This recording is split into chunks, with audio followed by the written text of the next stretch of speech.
कि अभी 25 दिसंबर को मदन मोहन मालवीय जयंती हम मनाते हैं धूमधाम से प्रतिवर्ष।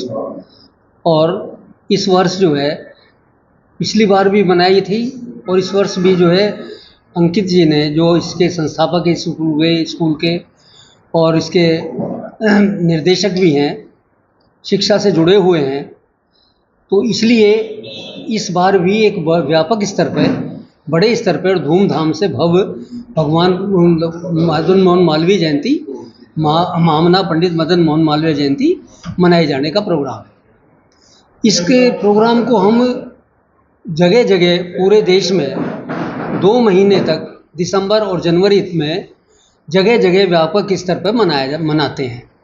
इसका उद्देश्य मनाने का ये है कि जो हमारे शिक्षक हैं, प्रतिष्ठित शिक्षक हैं, उन्हें सम्मानित करते हैं। विशिष्ट जन जो समाज सेवी, उन्हें सम्मानित करते हैं। और विशेष रूप से बच्चों को, जो है मेधावी बच्चों को प्रोत्साहित करने के लिए उन्हें पुरस्कृत करने का एक कार्यक्रम होता है। मदन मोहन मालवीय जी ने अपने कार्यकाल में एक ऐसे विश्वविद्यालय की स्थापना की उन्होंने कि जो आज पूरे विश्व में विख्यात है, और उसके निकले हुए इंजीनियर और डॉक्टर्स जो हैं हमारे देश में और विदेश में नाम कमा रहे हैं। तो उसी लक्ष्य को लेते हुए शिक्षा को प्रोत्साहित करने के लिए ये कार्यक्रम हम करते हैं। इसमें जहाँ तक ब्राह्मण सभा के द्वारा किए जाने की बात है, तो उसका ऐसा है कि ये मदन मोहन मालवीय जी ने ही 1939 में इसका गठन किया था, ब्राह्मण महासभा का। और उसके बाद 1941 में इसे रजिस्टर कराया गया था। और उस वक्त एक ऐसी दूरदर्शिता थी उनकी कि उन्होंने सोचा कि एक दिन समाज को वास्तव में ब्राह्मणों के संगठित स्वरूप की आवश्यकता होगी। जो आज हमें देखने को मिल रहा है कि समाज में इतनी विकृतियां आ गई हैं कि इसमें अब नितांत सुधार की आवश्यकता है।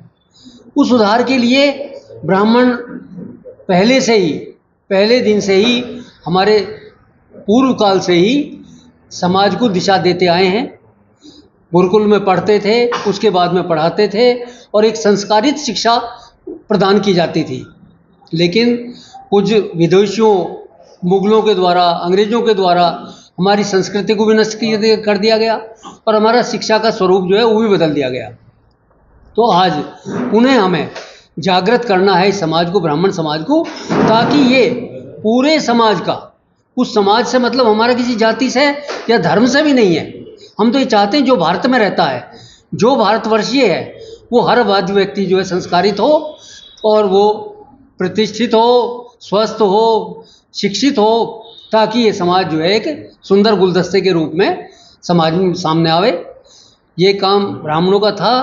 हमने इसीलिए उन्हें चाहते हैं हम संघे शक्ति कलयुगे, कि कलयुग में संगठन में वैसे शक्ति आवश्यक है, तो संगठन में ही शक्ति है। इसलिए ब्राह्मणों को संगठित करके, उन्हें शिक्षित करके और उन्हें इस स्वरूप में लाना हम चाहते हैं, ताकि वो पूरे समाज को दिशा निर्देश पूर्व की भांति दे सकें और हमारे सनातन धर्म को, हमारी भारतीय संस्कृति को, हमारे हिंदू विचारों को, वैदिक जो विचार थे हमारे, उन्हें जो है स्थापित करके इस समाज को उन्हें एक बहुत ही सौहार्दपूर्ण वातावरण यहाँ पैदा किया जाए, ऐसा हमारा मन है। उसके लिए हम ये प्रोग्राम करेंगे और ये 25 दिसंबर को होगा कार्यक्रम, और यहीं इसी प्रांगण में, इनके स्कूल के प्रांगण में होगा और बहुत बड़े व्यापक स्तर पे होगा। और ये जगह जगह होंगे, लेकिन 25 तारीख में यहाँ भी कार्यक्रम ये होगा।